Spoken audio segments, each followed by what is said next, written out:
எத்தனையோ கேள்விகள், ஏதேதோ ஏக்கங்கள், சொல்லவும் முடியல, சொல்லி அழ யாரும் இல்ல.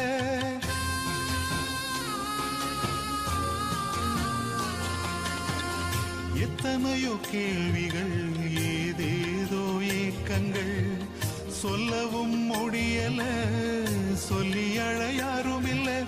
எப்படி சொல்வேன் எல்லாவற்றையும் நீர் மாற்றி நீர் நிம்மதி தந்து நித்தம் நடத்தி வாழ வைக்கின்றீர். எப்படி சொல்வேன் எல்லாவற்றையும் நீர் மாற்றி நீர் நிம்மதி தந்து நித்தம் நடத்தி வாழ வைக்கின்றீர். நீங்க மட்டும் இல்லைன்னா எங்கோ நான் சென்றிருப்பேன், எப்படியோ வாழ்ந்திருப்பேன், மண்ணுக்குள்ள போயிருப்பேன்.